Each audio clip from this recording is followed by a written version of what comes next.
You, John Fitzgerald Kennedy, do solemnly swear. I, John Fitzgerald Kennedy, do solemnly swear. That you will faithfully execute the office of President of the United States. That I will faithfully execute the office of President of the United States. And will, to the best of your ability. And will, to the best of my ability. Preserve, protect, and defend the Constitution of the United States. Preserve, protect, and defend the Constitution of the United States. So help you God. So help me God.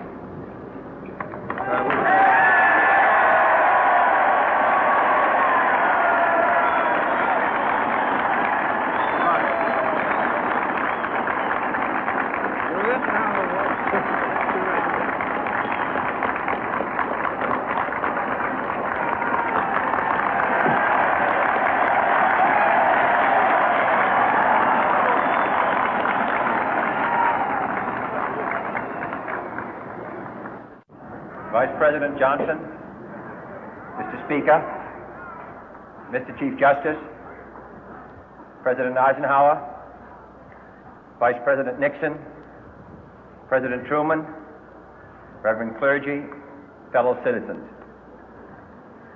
We observe today not a victory of party, but a celebration of freedom, symbolizing an end as well as a beginning, signifying renewal as well as change.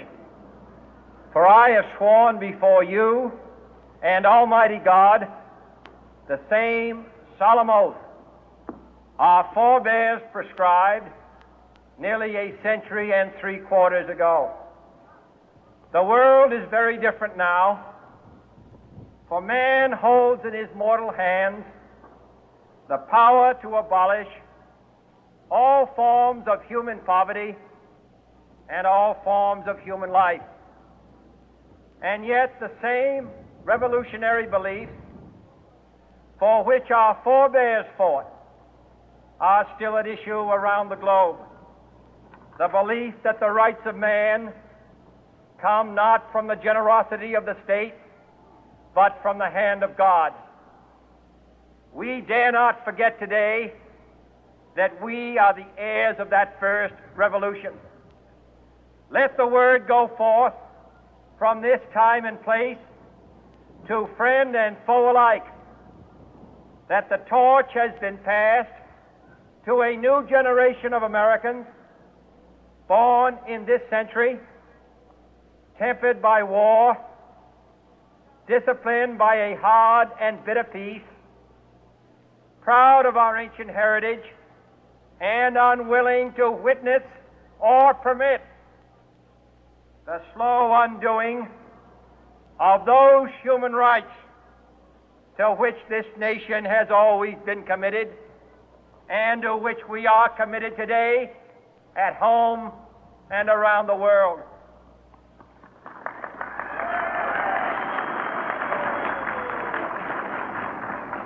Let every nation know, whether it wishes us well or ill, that we shall pay any price, bear any burden, meet any hardship, support any friend, oppose any foe to assure the survival and the success of liberty.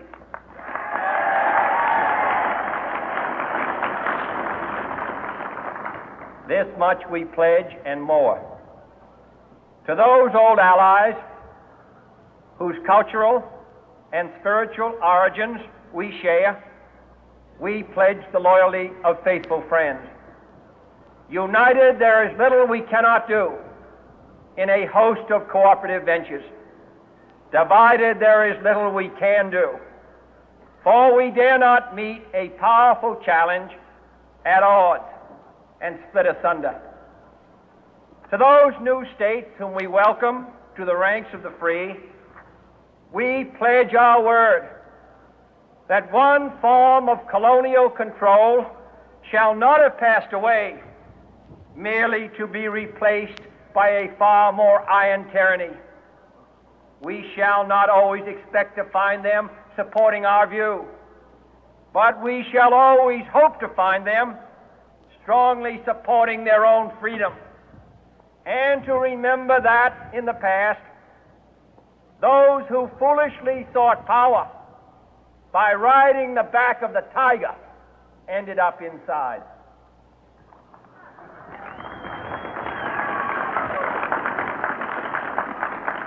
To those people in the huts and villages of half the globe struggling to break the bonds of mass misery, we pledge our best efforts to help them help themselves for whatever period is required, not because the communists may be doing it, not because we seek their votes, but because it is right.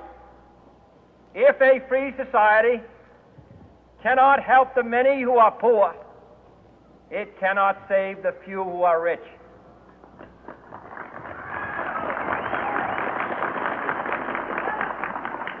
To our sister republics south of our border, we offer a special pledge to convert our good words into good deeds, in a new alliance for progress, to assist free men and free governments in casting off the chains of poverty.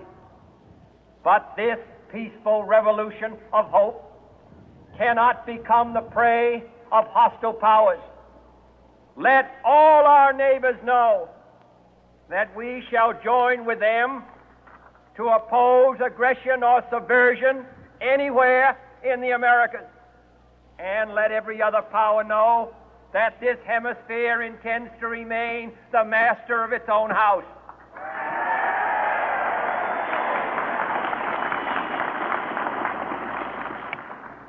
To that World Assembly of Sovereign States, the United Nations, our last best hope, in an age where the instruments of war have far outpaced the instruments of peace, we renew our pledge of support to prevent it from becoming merely a forum for invective, to strengthen its shield of the new and the weak, and to enlarge the area in which its writ may run. Finally, to those nations who would make themselves our adversary, we offer not a pledge, but a request that both sides begin anew the quest for peace. Before the dark powers of destruction, unleashed by science, engulf all humanity in planned or accidental self-destruction, we dare not tempt them with weakness, for only when our arms are sufficient beyond doubt can we be certain beyond doubt that they will never be employed. But neither can two great and powerful groups of nations take comfort from our present course, both sides overburdened by the cost of modern weapons, both rightly alarmed by the steady spread of the deadly atom, yet both racing to alter that uncertain balance of terror that stays the hand of mankind's final war. So let us begin anew, remembering on both sides that civility is not a sign of weakness, and sincerity is always subject to proof. Let us never negotiate out of fear, but let us never fear to negotiate.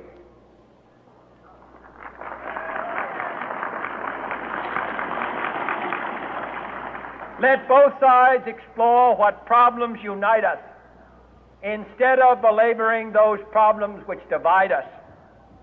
Let both sides, for the first time, formulate serious and precise proposals for the inspection and control of arms, and bring the absolute power to destroy other nations under the absolute control of all nations.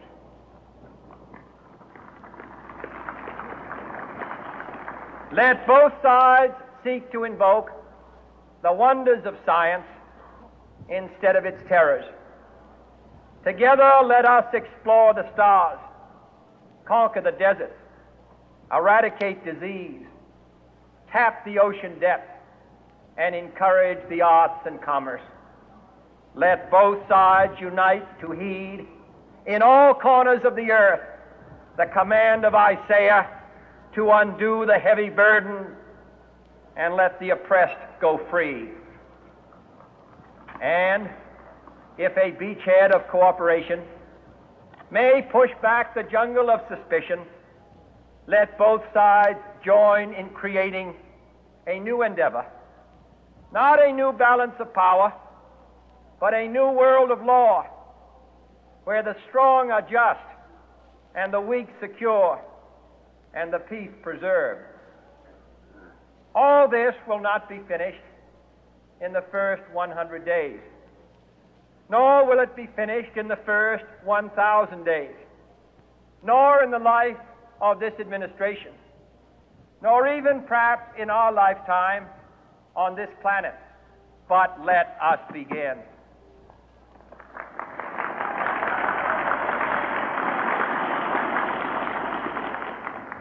In your hands, my fellow citizens, more than mine, will rest the final success or failure of our course. Since this country was founded, each generation of Americans has been summoned to give testimony to its national loyalty. The graves of young Americans who answered the call to service surround the globe. Now the trumpet summons us again, not as a call to bear arms, though arms we need, not as a call to battle, though in battle we are, but a call to bear the burden of a long twilight struggle, year in and year out, rejoicing in hope, patient in tribulation, a struggle against the common enemies of man, tyranny, poverty, disease, and war itself. Can we forge against these enemies a grand and global alliance, north and south, east and west, that can assure a more fruitful life for all mankind? Will you join in that historic effort?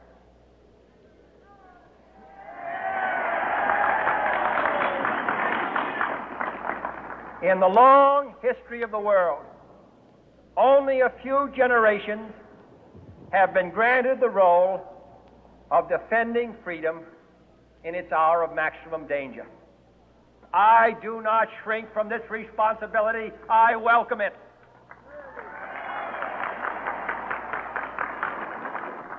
I do not believe that any of us would exchange places with any other people or any other generation.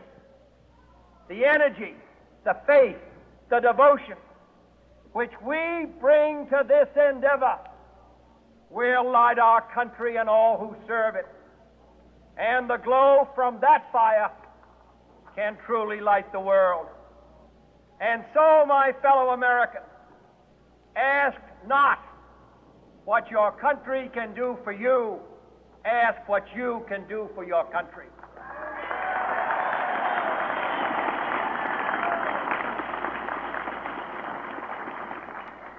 My fellow citizens of the world, ask not what America will do for you, but what together we can do for the freedom of man.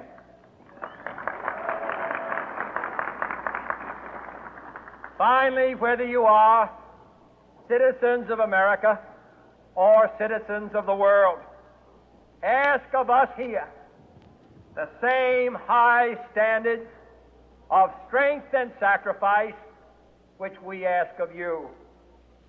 With a good conscience, our only sure reward, with history the final judge of our deeds, let us go forth to lead the land we love, asking His blessing and His help, but knowing that here on earth God's work must truly be our own.